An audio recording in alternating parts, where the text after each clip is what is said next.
you hope for the women who you disciple, they're not looking to you for all the answers, but they're looking to Jesus. And like that's the thing is so many women, like you've said, who shirk back and don't step forward to disciple other women.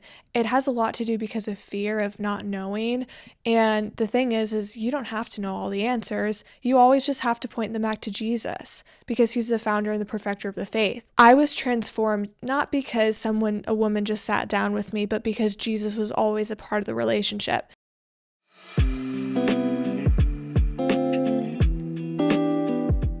To the women who are going to watch this episode, I have an important message for you.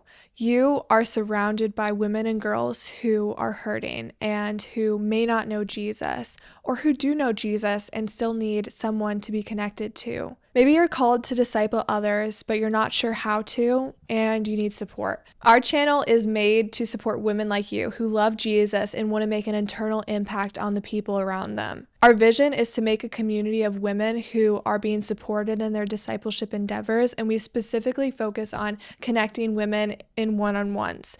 That's what we're so passionate about. So in this episode, we're going to be talking about all things discipleship, some common questions, things like, how do I disciple? What if I have a fear? What if I'm not perfect? All of those. So we really just hope that you enjoy this episode. Sit back and relax. Maybe grab a cup of coffee. Maybe you watch this while doing your makeup. We just want to make this an enjoying experience for you. So let's just get right into it. For the women who God has placed on their heart to disciple, how do they know who to disciple? First of all, I would pray about it.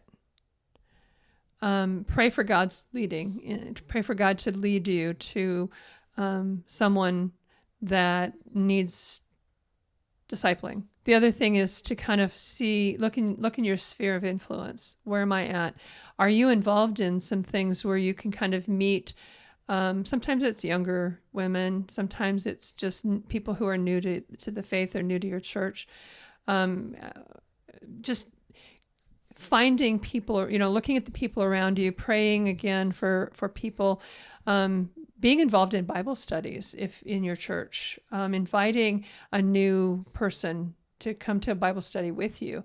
Well, and discipleship doesn't have to be formal where you're sitting down and you're going through the tenets of the faith and all that stuff. Discipleship is doing life together. It's having meals together. It's having coffee together. It's walking, it's serving together. It's discipleship is in the process of doing life together. We're teaching someone else about how his story, God's story, fits in with our story. Mm-hmm. And that's the discipleship part. It's giving people strategies and biblical ways of dealing with stress and dealing with the issues that they're facing. We disciple our children. I remember my kids growing up when they went through different issues, especially in adolescence that we're going through.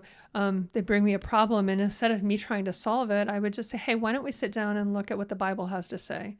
Or have you gone to the Bible and looked at what suggestions it might have about this issue?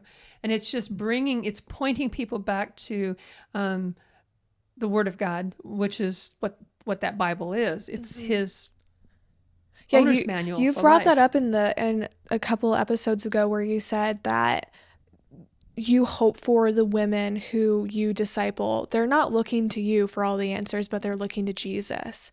And like that's the thing is so many women, like you've said, who shirk back and don't step forward to disciple other women. It has a lot to do because of fear of not knowing. And the thing is you don't have to know all the answers. You always just have to point them back to Jesus because he's the founder and the perfecter of the faith. And the thing is in my own discipleship relationships, one of the things that I've realized is that I was transformed not because a woman just sat down with me, but because Jesus was always a part of the relationship. What is a skill that it's most useful for women discipling other women? Well, I think you kind of alluded to this earlier. Listening. I think we have to have really good listening skills. And that means, attentive listening, being there, being present, really listening to what they're saying before we start to make our own mind about what we want to say.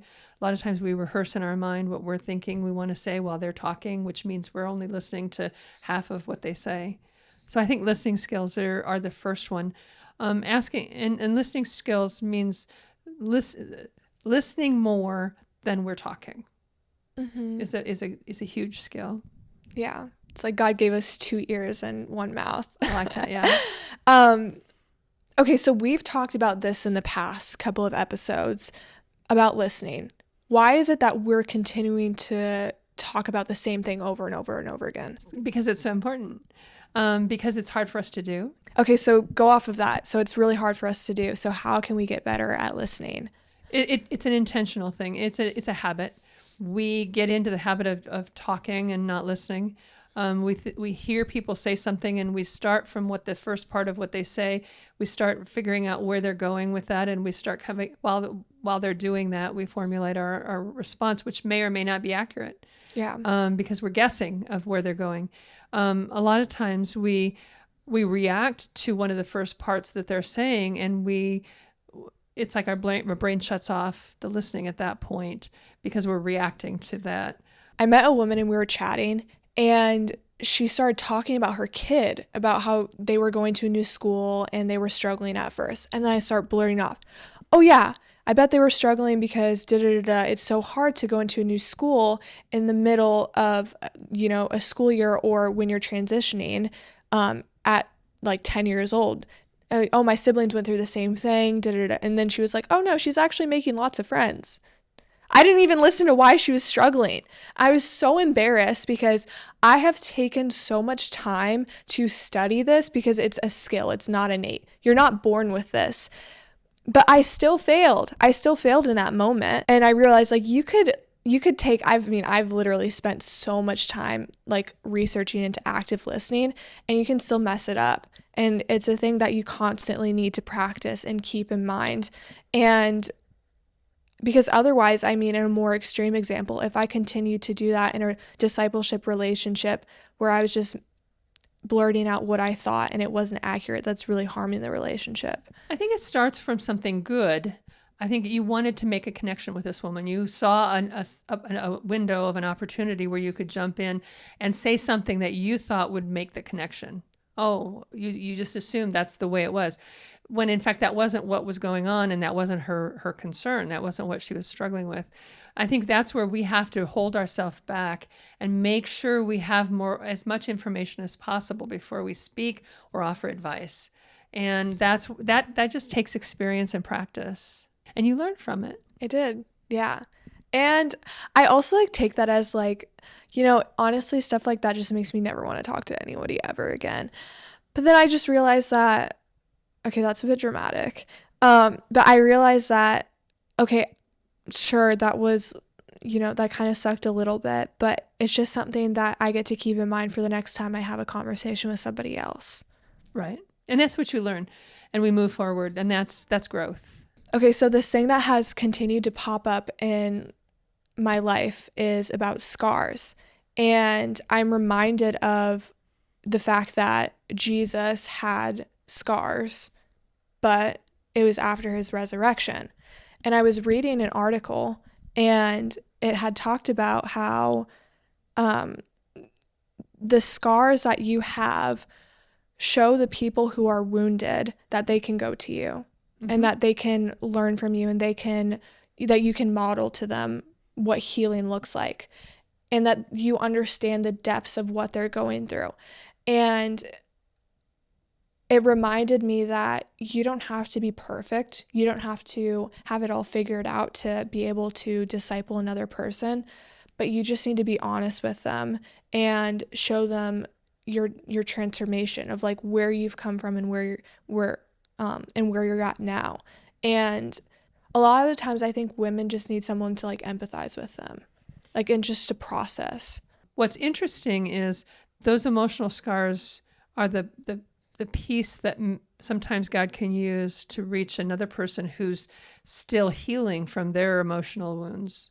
Mm-hmm. They don't have scars yet. Scars are the healed version of an injury. Mm-hmm. So having scars means that we've healed from that injury. So when you're meeting with somebody, I've had this happen a few times where somebody will come to, I'll be talking to somebody and they'll, well, you don't understand. And sometimes I don't no, I haven't been through that, but I've had this. I've had another kind of an issue, Mm-hmm. or maybe I've had the same kind. I remember when I was doing my internship, I was in a treatment center, and I was teaching a class, and one of the guys stood up and was very, very adamant about, well, how do you know what it's like here? Have you been through this kind of thing? And I sat there, I said a quick prayer, and then I answered, and I said, well, you're right, I've not been through an addiction like you have, but are you wanting to know why I'm here and why we're here? There was another intern there at the same time.